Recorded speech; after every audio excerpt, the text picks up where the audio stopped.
a name of Allah, of the one true God, and it has a meaning. And from the history of man till the end of time, history of humans, in Arabic and in any other language, if you say Allah, Allah, it has only one meaning, and it's actually a name. And it sounds like it's a two-syllable word. A two-syllable word. If you studied linguistics, you'll know what I'm talking about. But there was a linguistician who existed today who actually embraced Islam by just studying the name Allah, the word Allah. He embraced Islam from it. It's not just a word, it's a very deep word. But all I can tell you is this.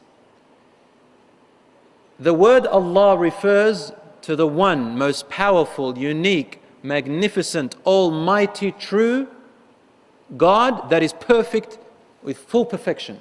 Everybody in the history of mankind knows that the word Allah refers to Him. That's it. It cannot refer to anything else. Linguistically, by language, it cannot make sense to apply it to anything or any being except for the one true, magnificent, most perfect in all perfection Creator. Linguistically doesn't make sense. It's a name, it's singular, can never be plural, can never be dual, never. Almost every other word you can make it dual or plural.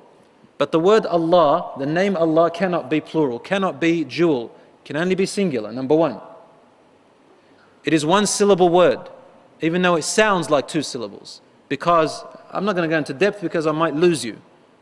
But in Arabic linguistics, the word, anything which starts with al is a two-syllable word or a three-syllable, whatever. But Allah is one syllable when you study its meaning.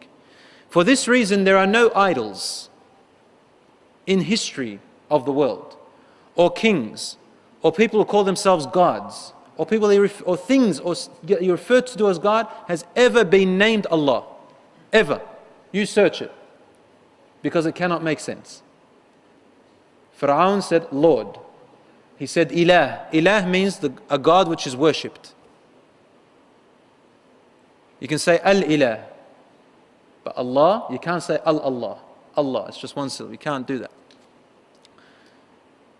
Even the Quraysh people, the Arab, non-Muslim Quraysh, the Arab idolaters at the time of Muhammad sallallahu alaihi wasallam, they had many gods that they were, many statues.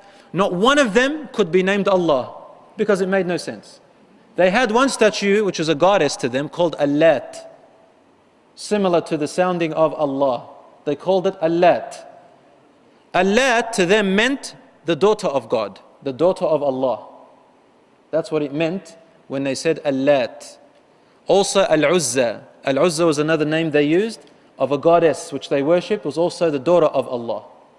And Manat. Manat was another third goddess which the Quraysh people worshipped. They called her also the daughter of Allah.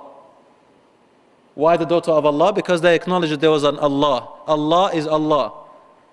They always said Allah. If you were to ask them who created the heavens and earth, they would say Allah. They won't say Allat or Al-Uzza or Manat.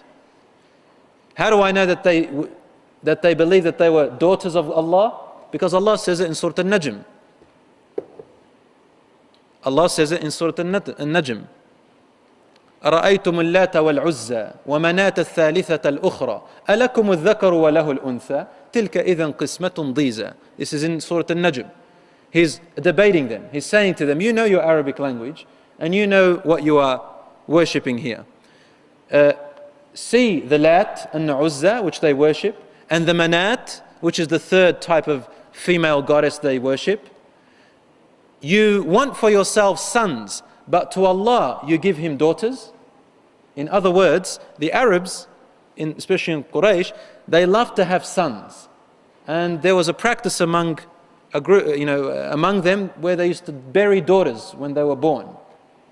A very minute amount buried their sons as well, but that was unheard of almost. But there was a norm of burying the girls because of her being a bad thing.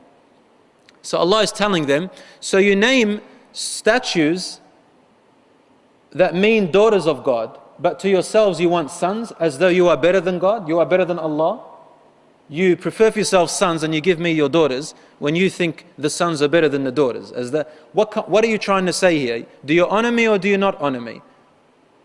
Are you making sense or are you not making sense? You gave me daughters.